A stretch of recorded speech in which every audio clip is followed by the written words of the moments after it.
Hello, once again. Thank you so much for staying on the AM show. I'm all smiles because it's now time to celebrate 7 of my colleagues who did amazing over the weekend. They won awards at the GJA ceremony. I'm told 8 of them actually picked up some awards. And one of them is sitting right by me, Daryl. Congratulations, Daryl. So I listened to you after you picked up the award when you were interviewed. You said, yeah, though you fouled, you didn't see this coming. Tell us about the story that won you the award. All right, so I did a story about Israela Manso. She is the CEO of Mansuki Ghana Limited. Is one of Africa's biggest beauty brands. And well, I think that we've done a story about people who do stuff like beauty stuff a lot. And so what distinguishes her story was what she had to go through before building such a brand. Now, to have a beauty brand that stands out in the whole of Africa is such a big deal because she's also exporting to other parts of the world. And she started this business out of frustration. She had finished university. She wasn't getting a job. And so many people can relate. I mean, exactly. People have gone to school and they're struggling to get a job. And hey, the finance minister said the other time, there are no jobs in the public sector. So what do? So rather than sit down and complain and say, I mean, there's no hope for the future, she decided to start something with 300 cedis then, which was about $80. Right now, I think that the value has gone down because we know what's happening there, the depreciation. Yeah. And with 300 cedis then, she was able to start this business, which is one of the biggest in Africa at this point. And so that is the story that got us the award. I think for me, the reason I feel it got that much attention is because of the situation with unemployment in the country. We know so many people are out of jobs at this point.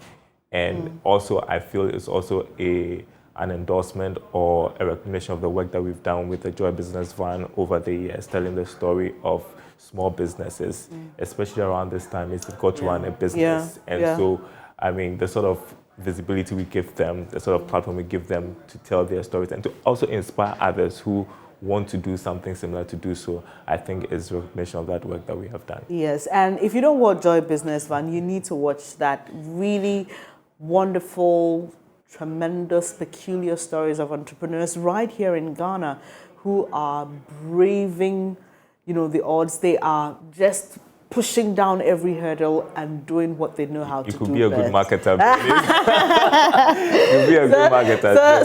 So you need to watch. You need to watch Joy Business Van. It's a good one if you're one who wants to be an entrepreneur. So Daryl picked up the award for the business and economics category.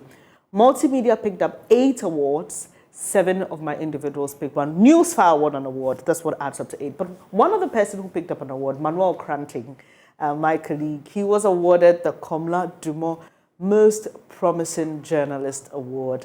And he's been doing amazing. And he'll be joining us shortly. My colleague, Jojo Kobada, will also be joining us shortly. And if you're somebody who watches Joy News a lot, you should know that name by now. Jojo Kobada. Jojo Kobada. Good with features and documentaries. I'm especially excited for him as well. Yes. He got this. Yeah, and he's a good storyteller. Yeah, if you were Joy News Tracker, you're likely going to hear Jojo. He does most of them. This particular one was on witches. We'll be getting into the details of that particular story. But Daryl, I mean, you've told us what won you the award, but tell us how long have you been doing this? And is this the first award you've picked? How did you feel? Okay, so we've won several awards with the work we do with Joy Business Van, but this is the first GJA Awards. And GJA is a very big something, recognition as a best business journalist. Also the first ever award from GJA to Joy Business Newsroom. And so that also makes it quite historical because, I mean, even though we do amazing stuff in Joy Business, we haven't attained that feat. And so this is also, I feel, is a win for the team and for all the hard work that we've done over the years. I've been at this. I've been working here for 9 years. November was my 9th year here.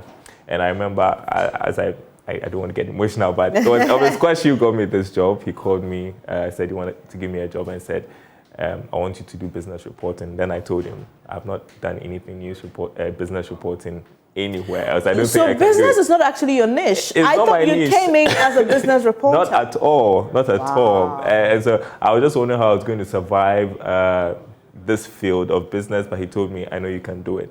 And yeah, he gave me the opportunity. And with the Joy Business One project as well, I remember the day he called me into his office. That was just close by, just here, if you know. And then he said, we are starting a new project and I want to entrust this project in your hands. And I'm like, really? Because I was just barely a year into the job. He says, I know you can do it. And so I'm going to entrust it into your hands. And today, I just wish he was here to just see the outcome. The fruit of all the encouragement. And you know, always has this look when he's very proud of you. Yeah. I wish he was here too. Oh, But yeah, I also want to recognize Emma Morrison, who also opened my eyes to the world of TV. She put me on TV, gave me my first TV show.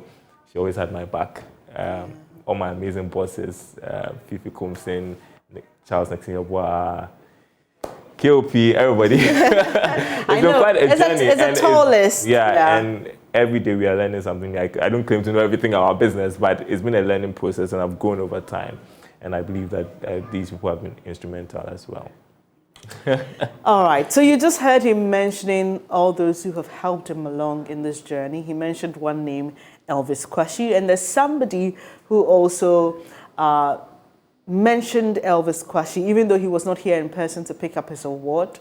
He went onto Facebook to do that. I'm talking about Manuel Kranting. He joins us via Zoom. Manuel Kranting is away in school in the UK, but his work has paid off. Manuel, you cannot imagine how proud we are of you. So hardworking, so dedicated.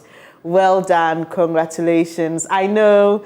How do you feel? How did you get to know in the first place that you picked up this award? Well, I mean, first of all, Ben, it feels overwhelming, definitely overwhelming. With all of the journalists in Ghana, you seem to be the most promising one in the year under review. That's huge for me. How did I get to hear about this? So 2 levels. I got to hear about the nominations on Monday, and it was just from a random person who just sent me a WhatsApp message and said, "Congratulations, Manuel, you worked so hard for this." And I'm like, "Hello, wait, slow down a bit. What is all of this about?" And then he sends me a document that had my name as part of 25 nominees selected to receive GJA Awards later in the week. And I was like, no way. Yeah. I mean, I filed for the nominations with the guidance of the co-supervisor and everybody. But was I really expecting it? I don't know if I was. You know. And then on Saturday, I had a book review event to attend. And so myself, I was, in transit from the book review, started watching the event.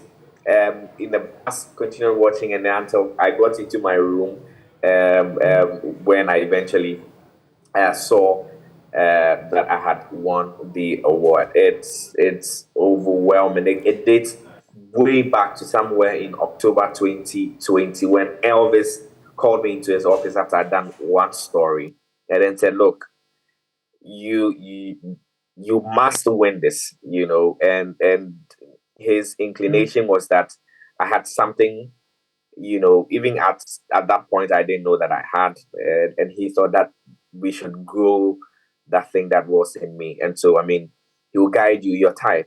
You go and do a story. He comes back. You come back and he calls you into his office. This story could have been done better this way. You could have expanded it this way. You can go back and do it again. But, all of those things. And I mean, sometimes you feel, but Elvis, I'm tired. I came in the morning. Like, can I do it tomorrow? And he's like, okay, so we can tell the viewers and the listeners that, okay, today Joy News is tired, so we'll continue tomorrow. And so, all of that. And it's just heartbreaking that Elvis, who literally started this journey with me, is not here today to see the results of his work, of his investment, of his guidance. And I really pray and hope that wherever he is right now, he's definitely proud, and Elvis did it. So, I mean, we know you for Clean Ghana, we know you for many stories, but which particular story did you file for this award? Well, Ben, this is a story I filmed on 11th August 2021. It's about a 10-year-old boy, Ebenezer, Pamwo, who was living and sleeping rough really under the Kwame Nkrumah interchange, the bridges there, with his mentally challenged mother. And, they didn't have a place to go. They were literally living there, eating there, sleeping there, doing everything there. We went to do Clean Ghana, and we saw him in just a mix. He wasn't really the focus. He was never the focus of the story that we went to do. We just saw him there and decided, look, why is a boy walking about here carrying blankets when he's supposed to be in school? And as you're seeing on your screen right now, he's very shabbily dressed. His sandals in tatters, his trousers in tatters, and I'm thinking, why is this young boy over here? So we got closer to him, and we would eventually learn of the full story, which we thought, we cannot leave this boy on the streets. We definitely need to do something to get him off the streets, and that's how we did the story. It was such, it was such a daunting task bringing this story home. Look, I've done so many stories. I've gone into the mountains. I've done stories in floods. I've literally been walking in flood waters. And look, this was a story that I had to definitely move beyond my reporting skills to investing myself into the story, because but for that, I don't think I would have been able to bring the story home, because the social welfare officer who came was on foot. She came alone. And the mother of the boy was very aggressive, literally pelting us with stones, biting us, and all of that. I don't know how we're going to have been able to bring this story home if we did not have a company car with us, if we did not go to the Kaneshi District Police command to get the Dovsu commander to give us police officers, give us, I think, 4 or 5 police officers to go with, to go and do this assignment. We had to pay for the police officers' transportation. We had to pay because they were bitten. We had to pay for their injection. They had to go and inject for tetanus, and we had to pay, literally at the initial stages from my pocket. I had to pay for those. I mean, I don't think that's normal journalism work, but we have to do all of that. And that's what has eventually paid off. Definitely, just today. Tell us how the story ended with the little boy and his mother. His mother, and I have to doff my hat to the Accra Psychiatric Hospital. They kept the woman. Initially, I had to pay an amount, I think I had to buy a folder or something, to get her admitted. And these vagrants, vagrants are the people with mental challenges who walk on the streets. They did not admit them. You needed somebody to vouch for you, somebody who was going to come for you in events that you had to be discharged, because a lot of them had been abandoned there. But Accra Psychiatric Hospital, against all odds, allowed her, because we didn't have the contact to her family just yet, allowed her to stay in the hospital for literally for weeks before eventually she went to her hometown, where she's still receiving mental health treatment at the district level. Ebenezer, on the other hand, is currently at he's at an orphanage in Nungwa. Okay. And he's doing very well. He's in school.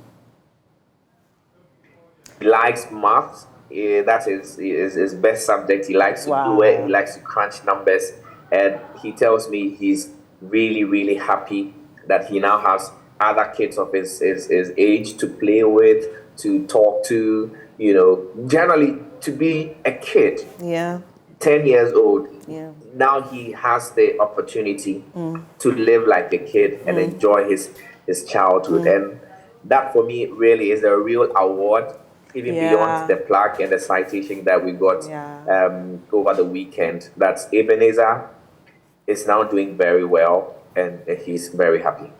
Manuel, we are super proud of you. And I'm not saying this to you know, just for the sake of saying it. You've done extremely well, and your ability to see a story beside a story you've been sent for, that is an extra gift. And talk of extra gifts, there's one sitting right in front of me, Jojo Kobna. Jojo Kobna, one of these days, if I win an award, I'll also tell my story. and the way people are mentioning names, I will also have to mention his name. He's very critical in my story. He doesn't like it when I say it, but today the spotlight is on you. Jojo Kobna, once again, very focused on humanitarian stories, the kind of stories he does. Just like Manuel said, you need to go the extra mile. He just picked up a newspaper which says Child Rights Youth Teacher Union. He's very focused on human rights issues. That's his heartbeat. And this particular one you did, I mean, we've heard stories about people being accused of witchcraft and all that, but you went a step further to talk about the witch hunters, right? Tell us about that. Okay, so many times we focus on, the people have been sent to the witch camp, and then that's it, and then they're there. And now I just wanted to look at the violations, the raw violations, the physical violations. When you see the scars, you see the people share the very horrific stories, and then the people actually mentioned the names of the people who actually harmed them. One particular woman, Mary Ibrahim, she listed the number of people who beat her up. Those people were arrested, and then they were eventually, released. And she's very pained by it. So the people who have been hunting the so-called witches, that was the focus. Women do not work, and some of their relatives are not very well off, and so they die there. And then the relatives come for the bodies, go and bury, and it is a problem. It's a problem because someone can just, so if we're in the north, for example, and I look at you and maybe you are being prosperous, like Mary Ibrahim, who was prosperous, selling many others, and then the people are like, how come this woman is very... She's the old one getting all the markets, she's a witch. She's a witch, and then that happens to her. So I can actually accuse you of being a witch because maybe you said something to me that I didn't really like. And maybe my hair is nice. Your hair is too nice. Yeah, nicer than my girlfriend's hair. And so you have to go to the witch's camp. It's very ridiculous. And I feel that this is the 21st century. This is more than this. We say we are a democracy. And so we must show it. Well, one thing I can say for all my colleagues and all the stories they've done is that it's impact-focused, change-driven, and we hope to make a change. We've seen some of them, like Manuel's own, happen quite quickly after the story. But for a story like Jojo's, which won the Best TV Documentary, like he said, there are a lot of processes going on in Parliament. We hope to see the change come as quickly as possible. Congratulations to you guys. We are so proud of you. Congratulations to you, Manuel. All the best. And to all our other colleagues, the Rastas, Richard Kojo-Nyakon, Francisca, who's a freelancer who published a story on Joy Prime, News File, everybody, we say congratulations and thank you for honoring the group once again. It's now time to hear from you, our cherished viewers. Mapita CBD is standing by with social media right after this Tuesday.